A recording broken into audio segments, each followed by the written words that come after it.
Amy, let me tell you about a magical place that is so exactly designed to be enclosed space, year-round fun for the whole family that I bet you already know what I'm going to say before I even say the name. Let's say it together on 3. 1, 2, 3.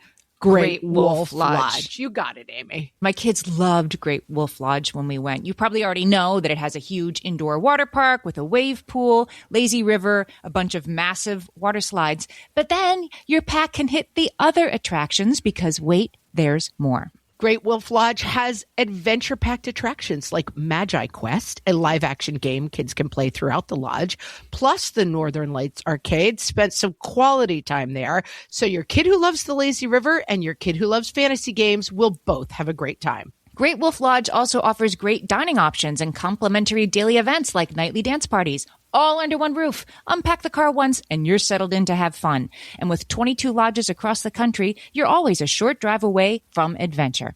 We've both had such great times at Great Wolf Lodge, so bring your pack together at a lodge near you. Learn more at greatwolf.com and strengthen the pack. I think that's correct, but it might be wrong. What fresh hell? Laughing in the face of motherhood. I'm actually bizarrely good at fencing with Margaret Abels and Amy Wilson. You have a fixed mindset about fixed mindsets. A podcast that solves today's parenting dilemmas so you don't have to. This is going to be the ticket out of here.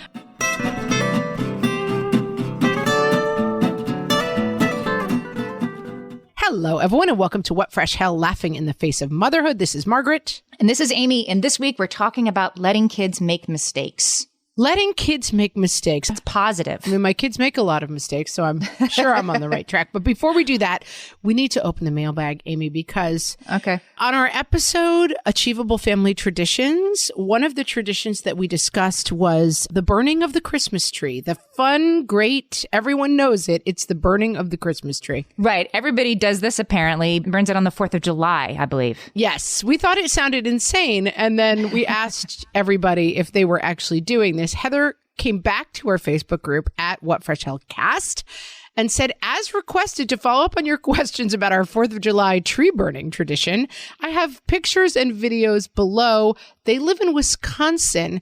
They throw the tree outside in the snowy fire pit where it stays until July, and then they burn it. Okay. By then, it's so dried out, it doesn't matter if it rains the day before. We also heard from Jillian, who burns her Christmas tree on the 4th of July. Keep it in the backyard behind the fence until the big day. And we heard from Christina. Y'all mentioned burning Christmas trees on the 4th of July. Growing up, they did it on New Year's. The flames go crazy high. And she would like you to know, yes, she is from the South, specifically Mississippi. Very nice. A lot of people out there burning their Christmas trees, guys. Another little known tradition that has been uncovered by the What Fresh Hell podcast. I am going to see your mailbag and raise it with a mailbag response to a mailbag. That's meta. Because it's actually germane to the topic of mistake making and learning from your mistakes. Because we talked a couple weeks ago about how it was so cold in Saskatchewan, for one of our listeners, that it was 40 below Celsius, which was also somehow 40 below Fahrenheit, which was making our brains explode. But also I had confirmed that that was true. So it must be true that somehow below 0 Celsius and Fahrenheit are the same. And we're like, that can't be right, but that's what it said. Help. So we have Debbie is a chemical engineer at the University of Maryland. She's also a listener with the 5 and 7-year-olds at home. And she wrote in to say Celsius and Fahrenheit are the same only at minus 40 degrees. Right. She put a helpful chart up that you can go look up in our Facebook group. Yes. It's 2 axis lines that cross at 40 below, which makes a lot more sense than what we were saying. And looking back, I feel that we probably should have been able to figure that out independently, but we were not. Yes. And we apologize for any confusion. That's why you need experts. All Google could get me to was that crazily, yes, they were the same. But here's one of the things about learning from mistakes that we have some science, and I'll get to this, but I will never forget this, right? Like this will be trivia you and I will carry with us for the rest of our lives, that there's one point at which Celsius and Fahrenheit cross and become the same in either measurement, and it is 40 below 0. Like I will have that hardwired into my hard drive forever. I hope you get to be on Jeopardy someday. This all pays off. I know. That would have to be a very specific Jeopardy question. That actually, like, mistakes, and we'll talk about why, are you really learn from mistakes more than the thing you knew in the first place. Sure. I mean, I think that makes sense. And I think that if you think about your own childhood, you're like, oh, yes, that mistake. Like, they're seared in your memory. I recently had I think it's hard. This whole topic is hard because making our own mistakes is one thing, but letting our kids make mistakes, especially when we see the mistake coming beforehand, Yes. is so difficult. I recently had 2 examples with my kids. One, a child of mine made a card for someone, and the card was, to me, it had some romantic overlays, accidentally, kind of. Like, I don't think you get that this is going to read as a romantic gesture towards someone who I'm very clear that this child does not have romantic feelings toward. So it wasn't me saying, like, it's wrong for you to feel romantic towards that person. It was, I don't think you've understood that what you've created here has a kind of a strange vibe that I think the receiver is not going to receive well. And then separately, I had another kid who he wanted to wear a coat to school that is a woman's coat. It's a faux fur coat, a long woman's faux fur coat. Fun fur. It's fun fur. Yeah, it's fun fur. It's not actually fur. And this is a kid who likes to be the center of attention. And he remembered very fondly when this coat, it might have even been like in the costume bin. Like, it's like a ratty Cruella de Vil type coat. And he remembered very fondly having worn it to elementary school and being like the center of attention for the day. Kids are still talking about it. Yeah, exactly. Like, it really rated. Yeah, I mean, like, apparently, like, kids were acting as his bodyguards because he had this coat. Like, it was a fun day because he was like this superstar in this coat. But I think in elementary school, more the vibe of like, they were protecting an animal. Like, they were acting like he was actually the animal represented by the coat. Not that he was like, looked cool in the coat. Yeah. And so now it's middle school. He refines the coat and he says, I want to wear this coat to school because I am going to get this reaction where everyone's going to think I'm super cool in my coat. I, as the parent, am looking at this and going, I think by middle school, you may get a very different reaction to wearing a long faux fur women's coat to school. Probably. It will be memorable. It will be you will remember it. Yeah. But in what direction? And so I'm a little stymied because I think saying no to him wearing the coat, I'm taking up the cause of the people who I don't like in the story, which is the kids who are like, you look like a girl in that coat. Right? Yeah. So I don't want to represent those people. I also don't want to crush the kid who's like written a nice card and say like, this is not what happened, but I'll give you an example. A card of you and your friends holding hands. Like, you're too old for that. The other kids are going to laugh at you if you write that down. It's like on The Simpsons when Ralph Wiggum sent a Valentine to Lisa Simpson that said, I choose you with a train on it. And Lisa Simpson was like, oh, like, it's just like, there's too much need in this card. I can't take it. And, you know, the other kids made fun of him for having sent it. Yeah, there's just a billion examples of, I don't know what to do, Amy, with the situation of if you do that really sweet thing that is extremely authentic, the other kids will make fun of you. Yeah. Like, am I supposed to tell them not to do it? I have no idea. You know, a lot of the research around kids making mistakes that I came up with for this week is around really concrete things like math problems. But I think some of it is really applicable to this larger stuff. But I want to start with this idea that part of the problem with letting our kids make mistakes is our reluctance to let it happen. Sure. Do you know who B.F. Skinner Never heard of the dude or the lady. was? He was a behavioral psychologist who actually lived in my sister-in-law's house for a little while. Like one of the most famous psychologists out there. You have a B.F. Skinner connection, Amy? Yes. Oh, my God. I am 1 degree separated from B.F. Skinner. Anyway, B.F. Skinner did like major behavioral studies. And if you take Psych 101, you learn about B.F. Skinner. But apparently, B.F. Skinner wanted his, rats in his mazes that he was setting up. He made his mazes not too hard because he didn't want his rats to make mistakes, because he viewed that as a waste of time, right? I'm not going to get to my experiment fast enough. I want them to get to the cheese so I can see them go for the cheese more directly. Like get the rat to learn like, oh, I did something good. Now I'm going to do it good again. That it is a waste of time to have it be too hard for them and have them, do this other stuff first. So he actually like prevented his mice and rats from making mistakes by keeping their mazes maybe a little easier than they needed to be. Whereas now behavioral psychologists or people who work with rats would be like, no. The mistakes are the point. That mistakes are actually how we learn. There are actual benefits to your brain. In a scaled way. I feel like this reminds me of, we get a note home from the school that's like how to choose a just right book for your kid. Yeah. Just right. Exactly. So like the just right book is not a book that they can read with no problems. The just right book is a book where there might be 3 or 4 words they don't know in the book that they have to ask you what they mean. Or like on the page, right? There's a number per page. Right. You don't want them reading James Joyce because they're not getting anything out of that experience. And you don't want them reading See Jane Run because they're not getting out of that. The sweet spot is some things where they're going to not know the information. Yeah. Sound it out, get it wrong. Right. That's where growth actually occurs. So like, I got a study for you. I knew you would. Of course, right? So this psychologist, his name is Jason Moser. He studied what happens in the brain when we make mistakes. When we make a mistake, that our synapses actually like fire, like they really light up. And 2 things happen or can happen when we make a mistake. The first one is when your brain, this happens to me, like, when you go to like write a word down, like flourish, that's the word for me. Like I write it down, I'm like, that's not right. Like that can't be right. And then I write it the other way. I do that with the sometimes, but yeah, go ahead. I'm like, the? Is that a word, the? Like, that can't be a word. And that's like, it's not even a mistake, but you think it's a mistake. Your brain is experiencing a conflict between, I think that's correct, but it might be wrong. So that's called error-related negativity. And that happens in our brain, that your brain's like, whoa, wait a minute. That doesn't look right to me. Something's wrong here. Your brain like stops and pays a lot of attention to it. His studies showed that you don't even have to know that it's wrong. If it is wrong, this still happens in your brain. I don't get that. We should have had that with our 40 below thing then. We should have had ERN going on. We did. Well, we did like, that can't be right. And in fact, that was our error-related negativity. That can't be right. We did. That's true. Yeah.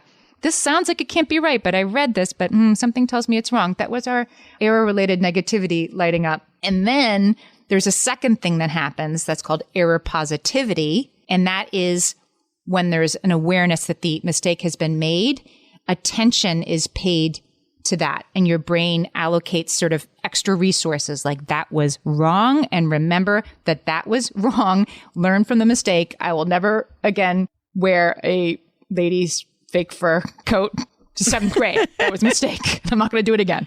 Right. Like that stove was hot and it burnt me. I'm never going to forget that. Yeah. Well, you talk about that a lot. What is it that like your brain remembers negative experiences more because it has to learn from bad. Like it has to learn what's bad more than it has to learn what's good. Yeah. And it's interesting. Right. And that I think that the fear of making a mistake is extremely profound. Yes. And can be all consuming. And certainly at certain parts of my life, my husband has it on a t-shirt and I think of it all the time. It's just such an example of like, it's a Far Side cartoon by Gary Larson. That's an oldie Lux alert, by the way. Back in my day.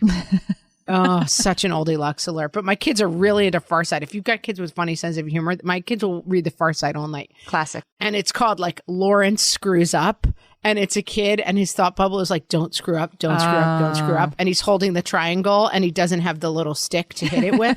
Or he's like maybe holding one symbol, whatever it is. It's like he's already screwed it up, And I feel like the paralysis of like what mistake is out there that I don't see is, and I feel I have said this before. I conquered that fear for a couple of years of my life. And then I had kids and I was right back at square one. Like I feel like for myself, I was kind of like, I think I get it. I think I've mastered it. I'm riding the horse. I know what I'm doing.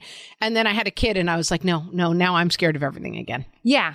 And you remember your mistakes. Like I remember when I had my 1-year-old in the high chair with the tray on, but not strapped in because I didn't want to take that 30 seconds. And then I took the tray away and I turned towards the sink to rinse off the high chair tray. And out went the 1-year-old. This kid had been walking for, 8 hours, decided to stand up and walk out of the chair and hit the dining room table on the way down. I never forgot to strap them into their high chairs. After that, I learned from that mistake. I did a baby on the bed. Like I was getting dressed to go out, put my oldest on the bed, and then was getting dressed, and he'd never rolled over. And of course he rolled over and rolled right off the bed, hit his head against the end table going down, just. Oh my gosh. I don't put babies on beds. But then the problem is like, this is the problem with learning from mistakes, right? That everybody's had this thing. And so like a lot of us have the person in our life. Some people might identify it as a mother-in-law. My mother-in-law is actually really not like this at all, but who's like, the baby could eat that record over there. Oh, the baby could blah, blah, blah. Oh, the baby could.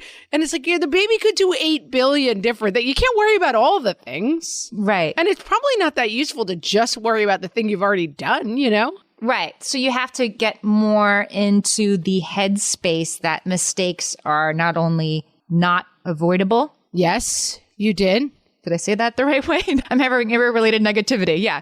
Mistakes are going to happen, and they're also actually good for you.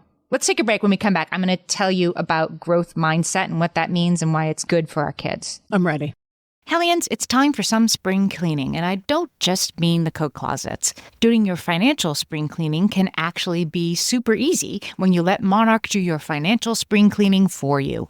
One dashboard that gets your entire financial life organized. No more clutter, no more mess, no more logins scattered everywhere, just accounts, investments, property, and more, all in one place. Get your first year of Monarch for half off, just $50 with promo code FRESH. Monarch allows you to look not only at what you've already spent, but also to plan for the future. With Monarch, you can set savings goals, plan for big purchases, and notice spending trends before they become a problem. I can generate cash flow reports that show me what we spent this quarter, this month, what we're probably going to spend next month, and feel prepared, organized, and knowing how to plan for the future. No more surprises and a lot more clarity. Try Monarch. Use code FRESH at monarch.com to get your first year half off at just $50. That's 50% off your first year at monarch.com with code FRESH.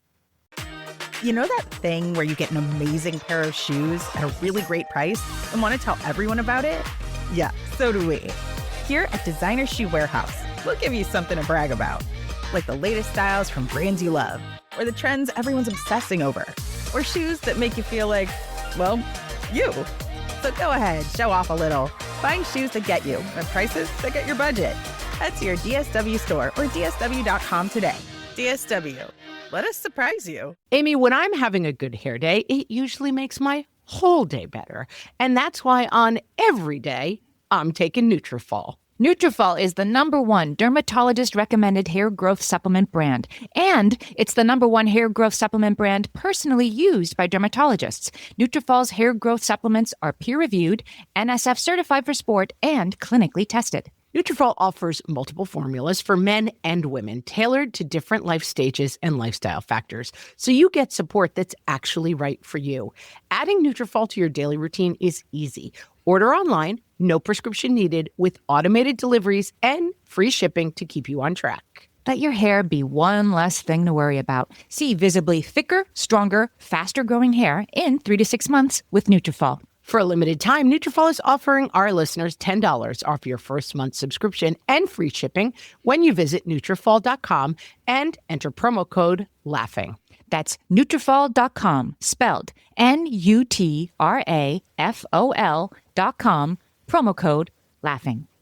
All right, Amy, lay it on me. What do you got? Tell me about growth mindset. I'm ready for my mindset to grow. All right. So Carol Dweck, she's a psychologist, and she wrote a book called Mindset that was very influential.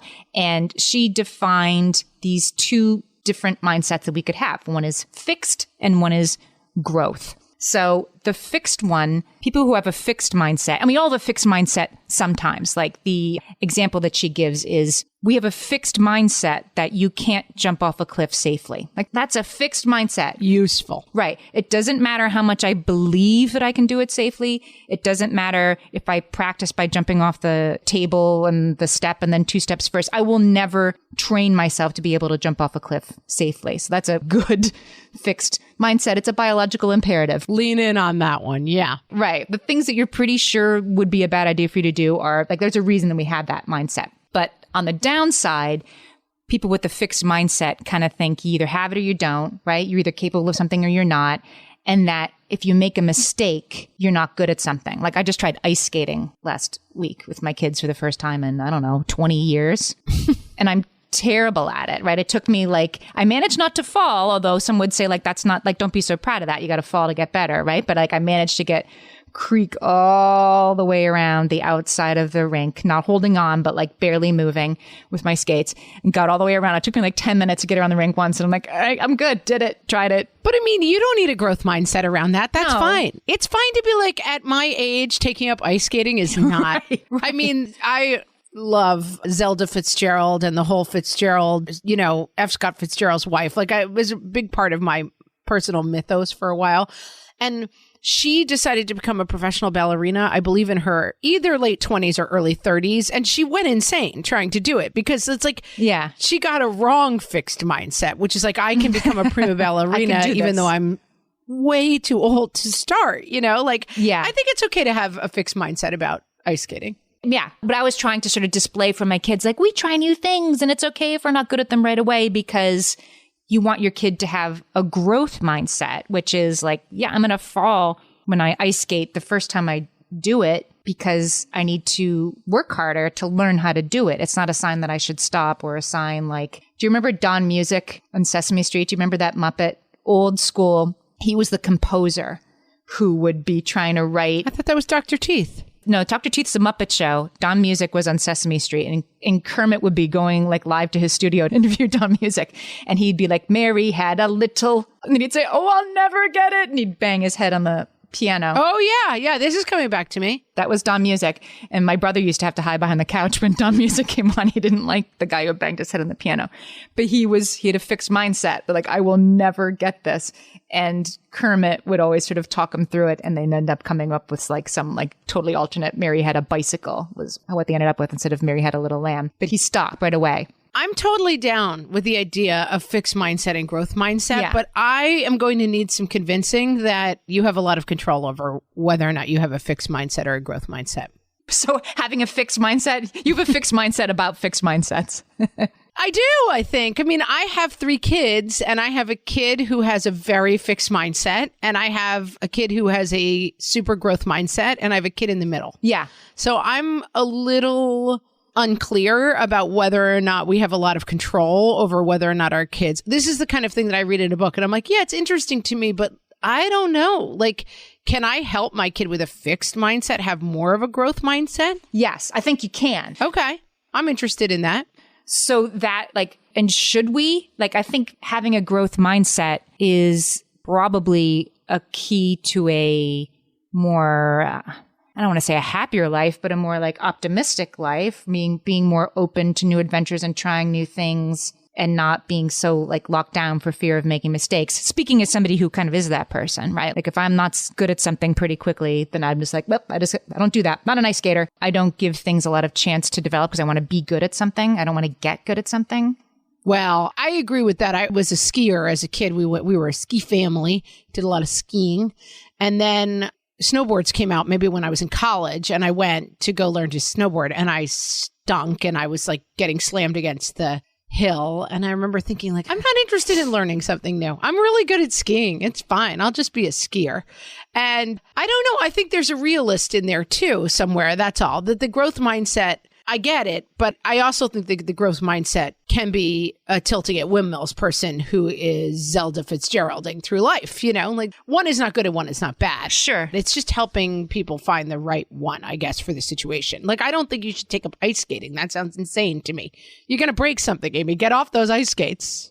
Right. I'm too old for ice skating, and you can get through life without snowboarding. That's definitely an opt-in or opt-out. I'll never be a cliff diver or whatever. Yes. But it's when it comes to school, that's where you can see that a growth mindset is something to be sort of cultivated in our kids. So Carol Dweck gives this example that really sort of, I think, brings it into play. She says, there's this high school in Chicago. She doesn't name the high school. I tried to figure out where it was, where you have to pass certain classes, in order to go to the next grade, the next level, however they're doing it. And your grade is either pass, you go to the next level, or not yet. They don't fail you. It just says not yet, because their point of view is that telling your kid, you just haven't learned this yet. You're not ready to go to Chinese 2 yet because you haven't learned what you needed to learn in Chinese 1. It helps the kid understand that they're on a learning curve. It gives them a path. It helps them understand that they're on a path and that there is nothing wrong with being where they are. It would make them much less likely to give up. You know, I have a family member who had an undiagnosed learning disorder,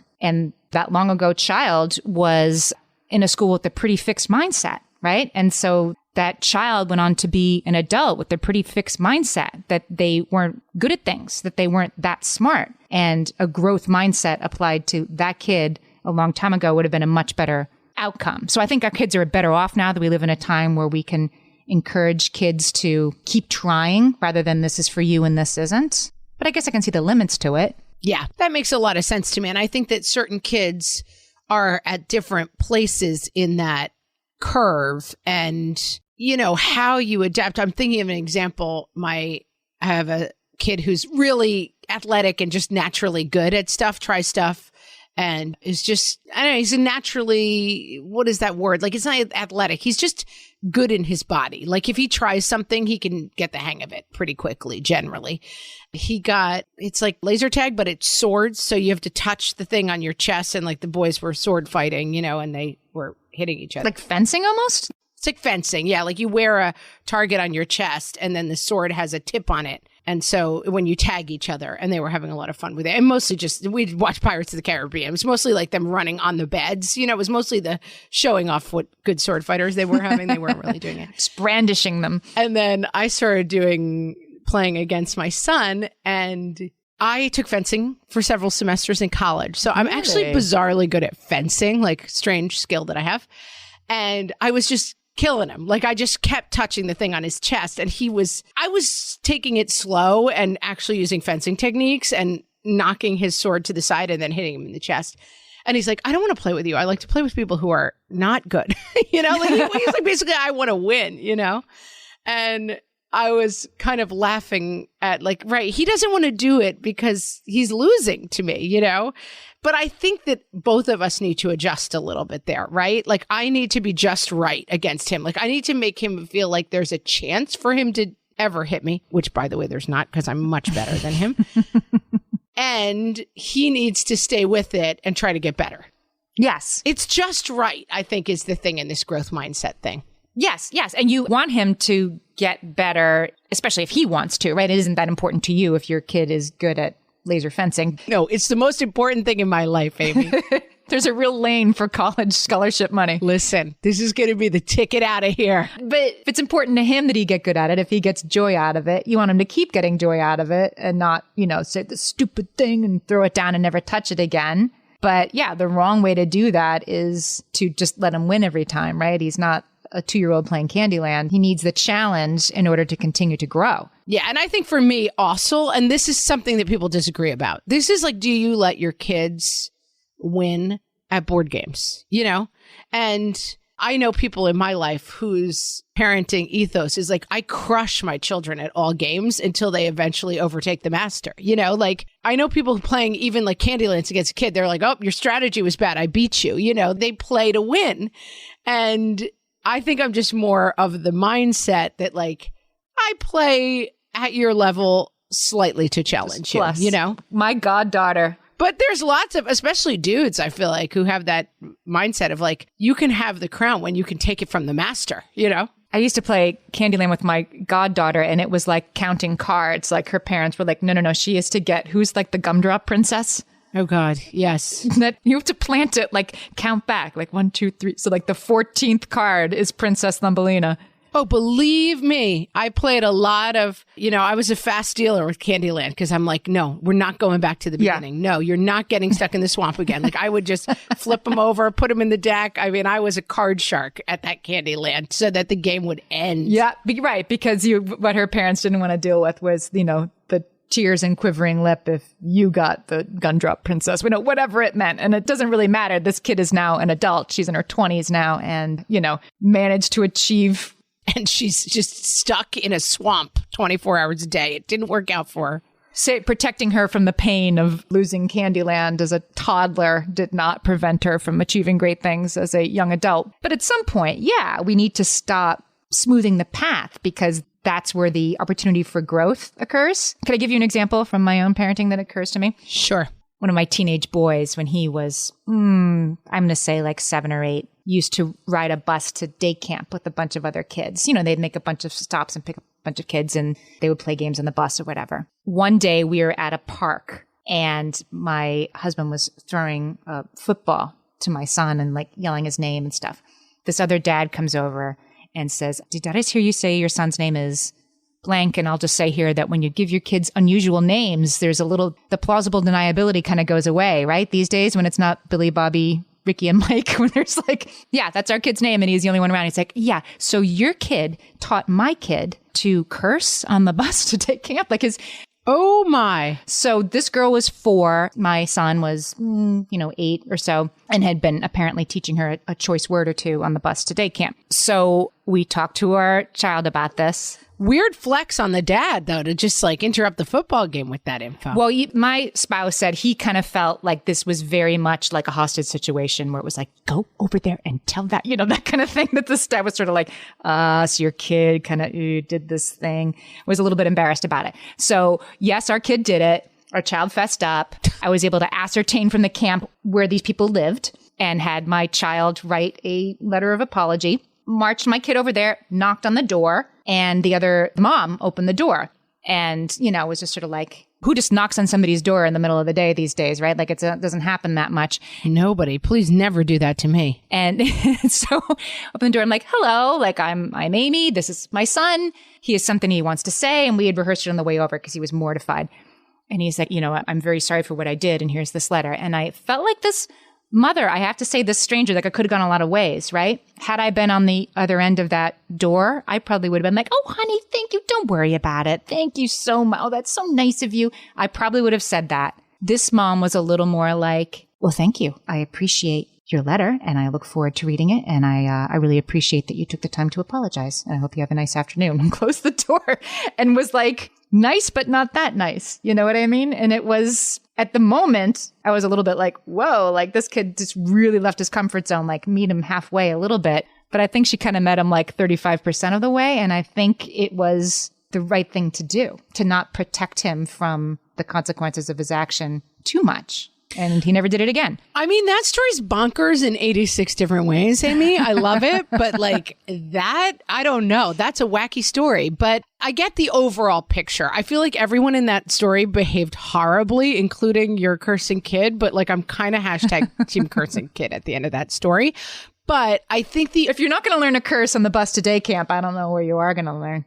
I feel like it's a little tweet. Like, all right, your kid learned some bad words. Like, well, the kid was 4. I would have a hard time if my kid was 4. But yes, go on. Wait, how old was your kid? 8, maybe. All right, maybe. It all seems a little tweet to me, the whole story. All right. But I will say that I agree that helping your kid navigate their way out of a mistake is the key to that story, that you helped him face it and find his way out. Everyone else in that story to me is bonkers. We'll be right back. My favorite skincare products actually feel more like self-care, like they're so nice to put on and they smell so good that I'm actually happy when I get to that part of my day. And I swear that is how I feel about Osea's anti-aging body balm. Amy, you are usually the lotions and potions queen on this podcast, but I have to say, hard agree. Osea's anti-aging body balm is a liquid silk body balm that combines the lasting hydration of a lotion with the firming power of a serum, leaving skin smoother and firmer. This body balm is clinically tested and designed to deliver visible results you can see and feel. So we've gotten to use this product for a couple of months now, and I swear I have really noticed firmer and smoother skin, like on the back of my hands. It's like getting a mini spa treatment from head to toe. Get a spring-worthy glow with clean, clinically tested skincare from Osea. And right now, we have a special discount just for our listeners. Get 10% off your first order site-wide with code FRESH at OseaMalibu.com. That's 10% off your first order with code FRESH at OSEAMalibu.com. All my kids learned to swim when they were little. It was super important to me that they be confident and safe in the water. There was only one problem with that.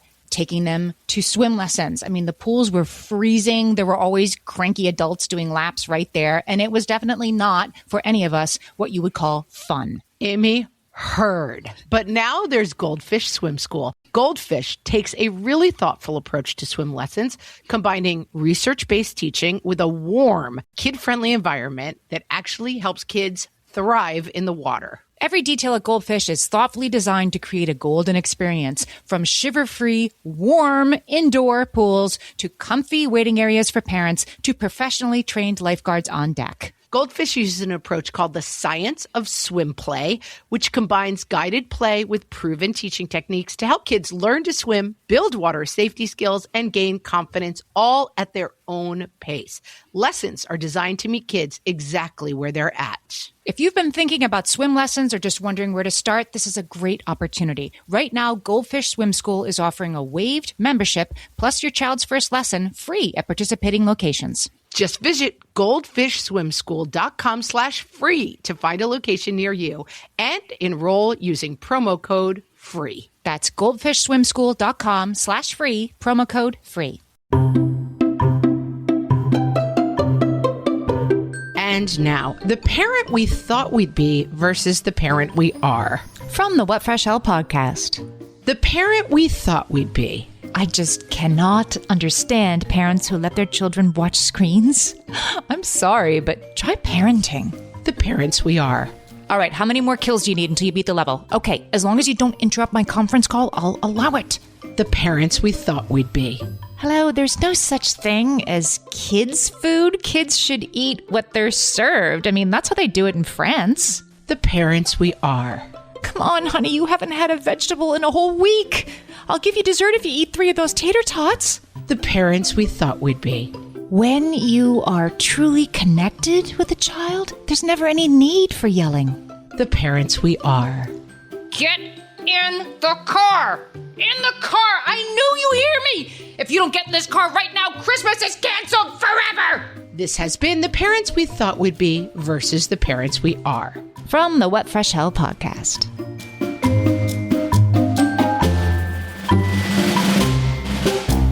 Okay, so mistakes. I think that we're coming to, your kids have really different starting points. I have kids, as I've said, who are, pretty rigid and really anxious. And I think that like the rigidity and the lack of growth mindset, it causes a lot of anxiety. Yes, you're right. So presenting the idea that like, listen, you're not going to do everything perfectly. I don't do everything perfectly. But my kid who has the most rigid mindset is the kid who gets most anxious and upset to think they've made a mistake. Like they're kind of just locked down on all levels. So what we try to work on is role-playing stuff beforehand, like what will go right, what will go wrong, and just trying to constantly revisit the idea that like everyone makes mistakes. This kid, when they make a mistake, their reaction is like, I'm a horrible person and I did it terribly wrong and nothing ever goes right for me. And it kind of spirals badly, Fixed mindset. Yeah. But that's a fixed mindset that I don't think I have a tremendous amount of power over. You know what I mean? This is a kid who naturally tends towards a growth mindset. I mean, this is a kid who naturally tends towards a very fixed mindset. Yes. I have another kid who has a total growth mindset. I don't care what anyone thinks of me. I love being weird. And this kid does act pretty weird, but it's kind of part of their persona and it's fine. Like they roll that way. And I think it's easier to be the kid with the growth mindset. I see it. I get it. But in looking at it, I don't think I parent them that differently. I think they just naturally have very different starting points. Yeah, I think you can sort of nudge towards, I think the place to start at really is at school, right? With the wrong answer on a test, not like I have, made the wrong overture in this friendship by sending the wrong greeting card or whatever. But you can help kids understand wrong answers as an opportunity for growth. And I think this can happen at school, but also at home, not something to feel bad about. I have another study for you here. Robert Siegler, another psychologist, he worked with 3rd and 4th graders, and he proved in his study that getting these 3rd and 4th graders, again, in a math class, we keep going to math class here because I guess like right and wrong answers are very discrete, right? There's no gray area. Right. It's objective. Right. Right. So he found that 3rd and 4th grade students learned math much more quickly, learned the concepts when they had to explain how somebody else in their class got the wrong answer and then how to get the right answer. Not this is wrong and this is how you do it, but this is wrong and this is how they got to the wrong. And then this is how we get to the right. This is all the new math, which is driving me crazy as a parent. I'm like, you just carry the one, Because you carry the one, it doesn't matter why, right? They want them to have this whole number sense that like numbers are building blocks of these bigger things. And I see where in the long run it makes it easier. But man alive, I was doing an exercise with my kid yesterday that was like 39 times 11. You want to do it 40 times 11 minus 1 times 11. I was like, yeah. Can we just figure out 39 times 11? But I think that's growth mindset that they're basically trying to teach them that like you have a full understanding of numbers.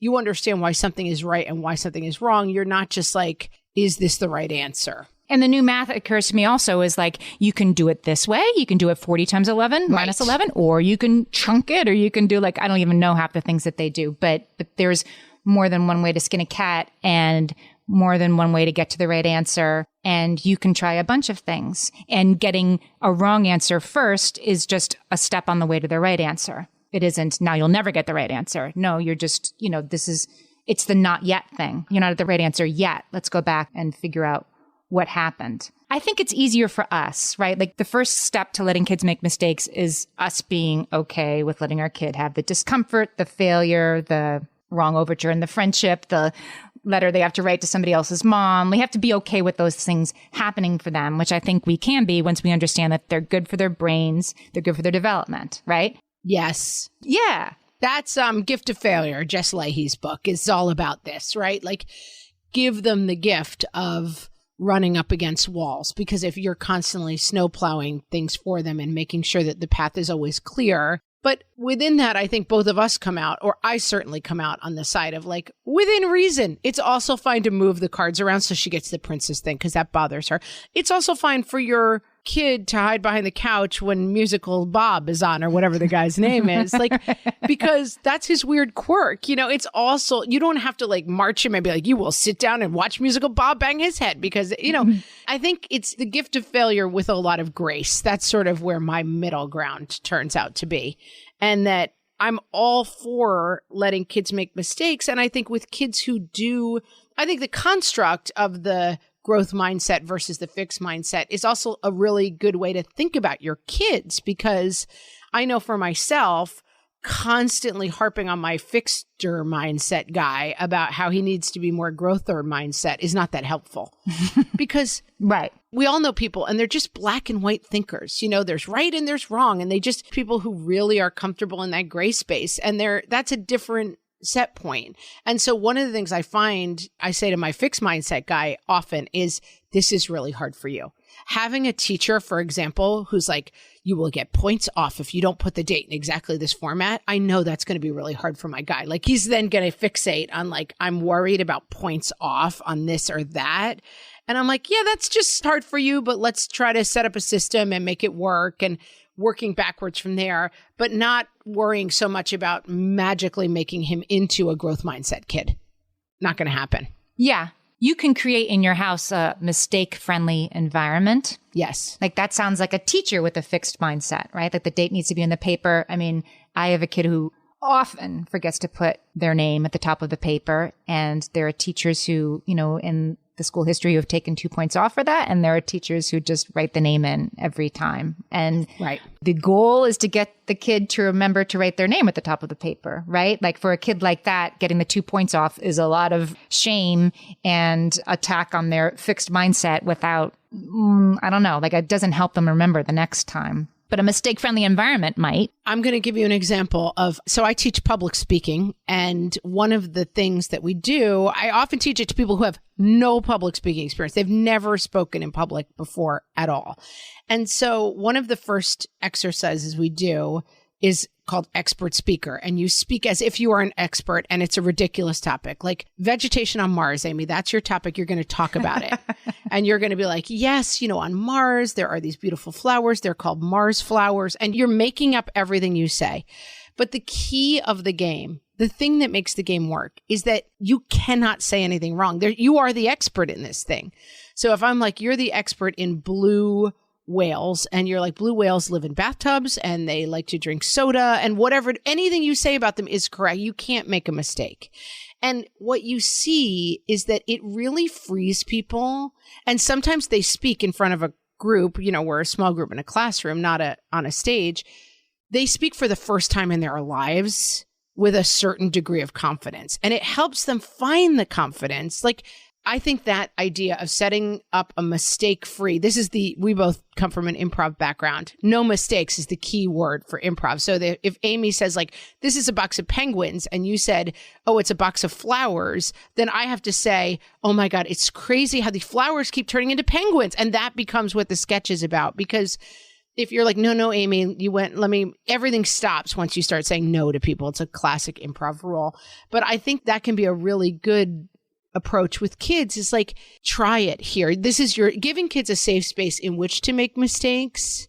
It helps them grow and it helps them find that confidence so that later when they're in all of these people in my public speaking class are going to be in situations where they aren't just speaking extemporaneously and they can make mistakes, but it's like, you have that tool in your tool belt of confidence speaking, and now you can apply it to other situations. Mm-hmm. Right. And it gives them the idea that like, gee, maybe I could become an expert on something. I just would have to explore what it was. And this is something that's possible for me. It moves them from I could never do this to I could maybe do this. Yeah. It's like trying on a coat to see if it fits. It's like, it's not right for every occasion, but it fits in some situations. And I think for my fixed mindset guy, that is the key. Is like, try it. It's safe to try it with us. It's okay to, be yourself and try things and get them wrong. And he's a kid he's got a lot of stick-to-itiveness. So like, and not a lot of natural skills. Like my other kid, I was saying, like, he's good in his body. Everything he tries he's good at. This kid, everything he tries at is hard, But the fact is like, okay, this summer we tried water skiing, and like, I was like, oh, there's no way he's ever going to be able to do it. He's just a hot mess, He tried it 20 times and like it took the other kids 3 times. It took him 20, but like there he was water skiing at the end of it. And that helps the fixed mindset, which is, we are a safe place to try. That's a revelation for me in talking about this. Like, oh, I think the key is allowing them to make mistakes. Yes, but allowing them a lot of safety at home to try the skills, giving them both the gift of failure and the gift of success, it seems to me. Carol Dweck would say that you need to praise their strategies and their stick-to-itiveness, as you said, their improvements, their efforts. Like that's how you create or encourage growth mindset in your kids, is to praise the effort, not the outcome. That's very meaningful to me. And that's something, I grew up in a family where there were 3 incredibly good students, and then there was myself, and my parents handled it well, but like, I definitely have a little bit of that, like, I was the bad kid because I wasn't as good. It didn't come naturally to me, And I do think there's something, I'm all for setting a bar and having kids try to jump over it, no matter what their starting point is. But I think praising the effort is a really good, and my parents were pretty good at that. They were always like, oh yeah, you tried really hard at that. I was always a kid looking for a shortcut. So I also got a lot of like, I was probably as bright as my siblings, but I was like, I'm not that interested in trying, I sort of lost my point there. I think that your kid who needed 20 times water skiing before he was able to get up, right? Like, let's say 15 of those first 19 times were useful. Like, they made the 20th possible. The mistakes that you make, like, oh, you can't let go until, oh, now I get, oh, you don't lock your knees. You bend your knees. That's it. You have to do it with your knees locked and fail a couple times to understand, oh, no, now I see it. You have to keep your knees bent, and you're moving towards success by living with the mistakes. Like, mistakes are how our kids will learn and grow, but only if they're allowed to make them. And that's what I feel like I'm realizing in talking about it on this episode, is that it doesn't matter if they have fixed mindset or a growth mindset. You need to put in their path opportunities for growth, and that it may be harder for a kid with a fixed mindset. There's no box in your closet called growth mindset that you're going to open and hand to your kid. Yeah. But you're going to offer the opportunity for growth by keeping them in situations where they can safely fail and that they're at their just right level. And you're going to keep pushing that just right a little higher. You're always going to make sure that they're not understanding every word in the book. and you're going to help them calibrate that. And then the growth is always going to come in like figuring out those couple of words that are too hard. The just right level includes some mistakes and a little bit of failure, doesn't it? It Got doesn't. it. Yeah. Yeah, it's got to. Amy, solved it. Nailed it. Solved it. Nailed it. Yeah. I learned a lot researching this one. I thought I had a lot to learn from this. I liked it. Good research this. Always good research, Amy. Thanks. Always. I'm giving you a growth mindset by complimenting you for your great effort. Did you guys know we have a bookstore on Bookshop? You can find the link on our website, whatfreshhellpodcast.com. We have links to all the books from all the experts we've ever had in the show, and also just books that you and I like. I'm going to put Mindset on the list. Some books that we love. Very helpful. Yeah. Oh, yeah. Growth mindset. Put it on there. Friends, you can always find us on social everywhere. Just Google What Fresh Hell Podcast. We're on TikTok. We're on Instagram. We're on Facebook. We're everywhere. Find us, talk to us, and we will talk to you next week. Talk to you then.